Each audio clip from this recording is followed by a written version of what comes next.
least for now. The first thing has to do with the origin of human rights.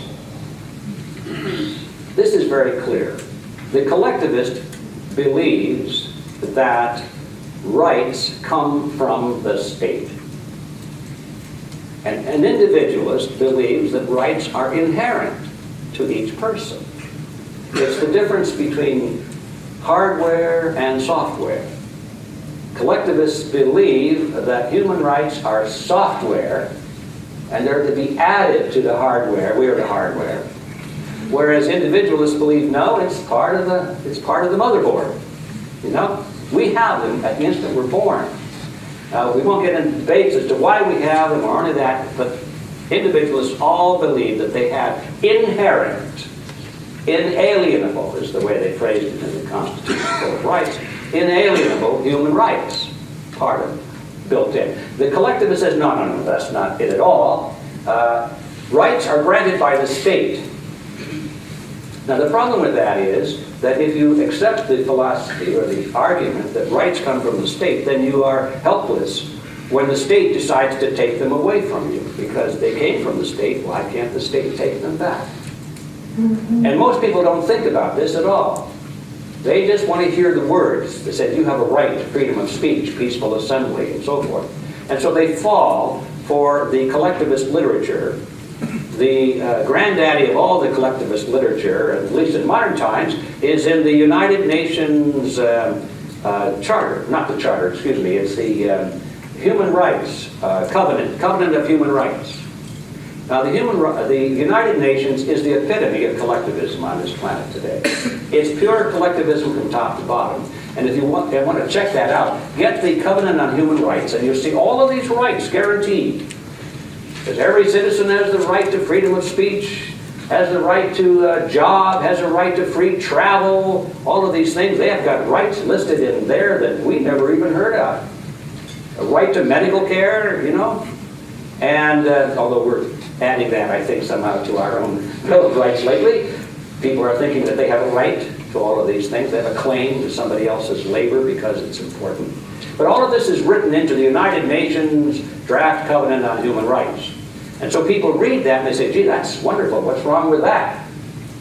The truth of the matter is that they would read that document with just half as much care as they would read a used sales car, a used cars document, I'll get it out yet, a used car document, sales contract. They would never sign it.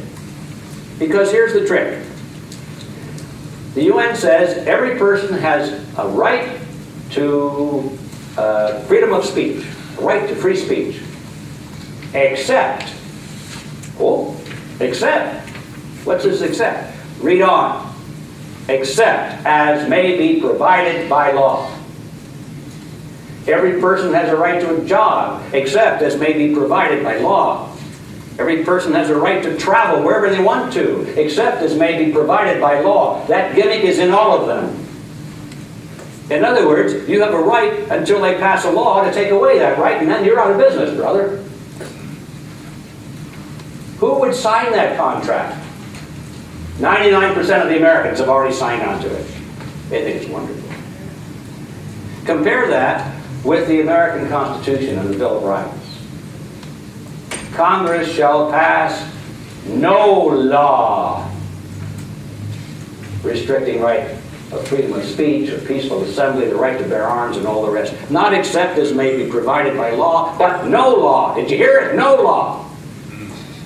That is the difference between individualism and collectivism. One of the differences. It's a huge difference. We need to think about it. Next on the list is the origin of state power. Where does the state get its power? Now this is adjacent to the last topic because the collectivists believe that the state is a power unto itself. They believe that it's a mathematical function, that once you get the majority of the people together and agree to something, then that is the origin of its power. It's a mathematic thing. 51%. That's the concept behind the word democracy, isn't it? Another one of those words. Deceptive word. Our founding fathers discussed democracy when they were drafting the Constitution, and you know what they came up with? They said, hey, this is a really bad system. We do not want a democracy for this state that we're creating, and they said so in plain English. That's why you'll not find the word democracy anywhere in the Constitution or the Bill of Rights. That's why in our Pledge of Allegiance, we pledge allegiance to the republic for which it stands, not the democracy. You won't find the word democracy in there. And now we're going around the world killing millions of people to make the world safe for democracy and spread democracy. What is democracy? Democracy is the concept of majority rule. Now, what's wrong with that? I was taught in school that was a great concept, majority rule. It wasn't until years later I started to read the works of some of the great thinkers of the past. I began to do some original thinking of my own, thinking, duh, brother, look at this. This isn't so hot. In a democracy, let's take a lynch mob as an example. There's only one dissenting vote, and he's at the end of the rope. Well, wait a minute. Democracy, majority rule. If we really believe in it, then what's wrong with a lynch mob? And it doesn't take much thought to say, well, yeah, the majority should rule, but not to the extent of denying the rights, the inherent human rights of the individual. The majority cannot take away the rights of the minority. No matter how many people you got, if there's only one person standing against the mob, he has a right.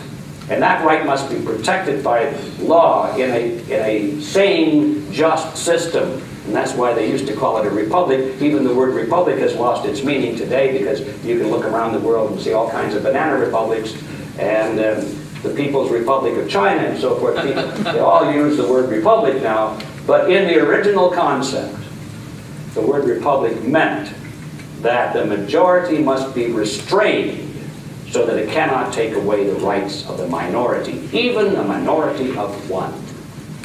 And this shows up in the concept of collectivists, because they believe that the state has the right to do anything it wants to do as long as it can claim at least, that it has 51% of the people to support it. Strictly a mathematical concept. And in order to see through that, I'd like to offer some thoughts on it, because it's very deceptive. It takes some thought to see where the deception is coming from. Let's track down the origin of the right to use coercion against another human being.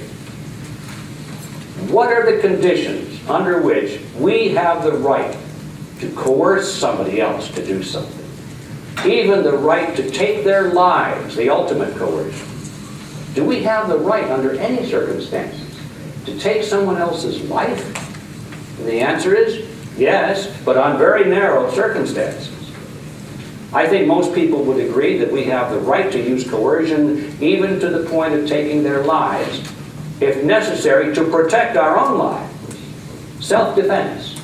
To protect our lives, or to protect our family and our property. To protect our freedom. If somebody's trying to impress us into slavery, we have a right to fight with everything we have, even to the extent of taking the life of the person who's attempting to enslave us. Very few people will question that, as long as it's in that narrow framework of defense, defending our lives, liberty, and property. Nothing more. So to make an example of that, supposing we're out in the ocean, and the ship on which we were traveling has sunk, and there we are splashing around. It looks really, it's pretty bleak. Doesn't look very good for us. We're swimming around, we're not good swimmers, but all of a sudden there's a life buoy, a life ring pops up, and we grab hold of it. Oh, at least for now, we're staying above the waves. So that's good. Then all of a sudden, another guy shows up, and he's swimming toward you with the life ring. And he grabs hold of it too. Now this is not such good news, because it says in the life ring, meant to support one human, one person. But lo and behold, it still works. Even though it wasn't designed for two, you're both hanging on to it, and you're both being sustained. So there's no justification, it would seem, to push the other person off or to get involved in a life and death struggle, because you're both making it. Okay? Now, let's complicate it. Here comes a third guy. Now the show is over. It's not going to support three. So what can you do? Are you justified, the two of you, are you justified in pushing away the third person? This is a very grim analogy, of course, but it clarifies the issue.